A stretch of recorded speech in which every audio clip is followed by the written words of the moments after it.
on my fingers like a nigga wife me. Got another shorty, shit ain't nothing like me. About to catch another fight.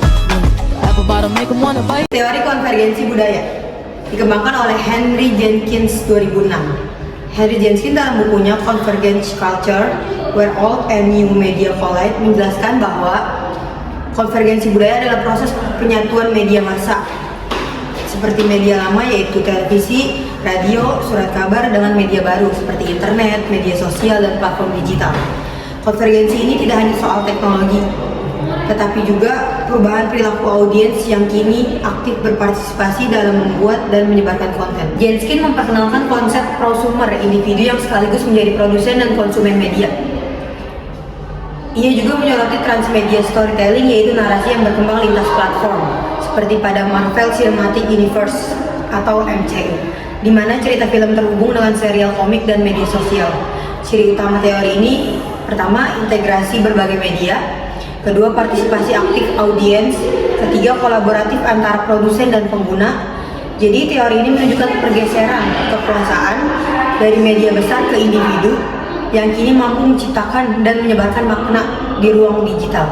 Berikutnya saya akan membahas mengenai teori pengurangan ketidakpastian uncertainty reduction theory dikembangkan oleh Charles Berger dan Richard Calabrese pada tahun 1975. Teori ini menjelaskan bahwa satu atau dua orang baru bertemu, mereka biasanya merasa canggung atau tidak pasti tentang satu sama lain.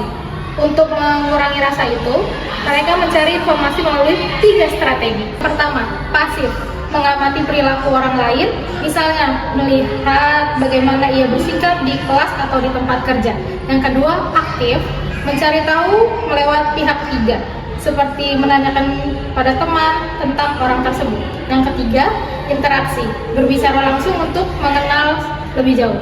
Dalam konteks digital, misalnya ketika baru kenal di media sosial, seorang biasanya menelusuri profil, postingan, atau story orang lain sebelum mulai mengobrol lewat chat. Semakin sering berkomunikasi, rasa tidak pasti berkurang. Kepercayaan tumbuh dan hubungan jadi lebih dekat. Dan selanjutnya saya akan menjelaskan tentang teori media baru yang dikemukakan oleh Lev Manovic dalam bukunya The Language of New Media pada tahun 2001. Manovic menjelaskan bahwa teknologi digital telah mengubah cara manusia memproduksi, mendistribusikan, dan berinteraksi dengan informasi.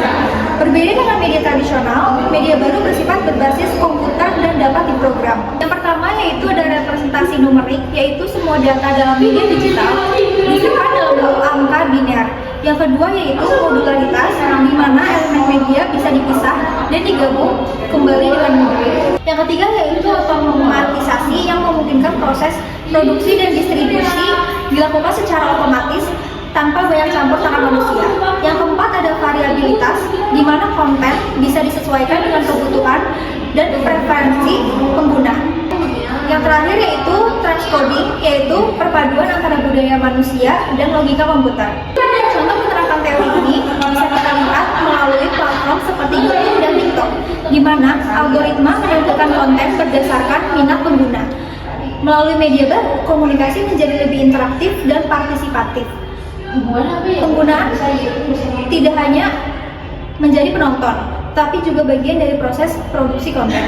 Jadi media baru bukan hanya sarana informasi, tapi juga ruang kreatif dan juga berkembang seiring kemajuan teknologi dan budaya masyarakat. Selanjutnya saya akan menjelaskan tentang teori penetrasi sosial.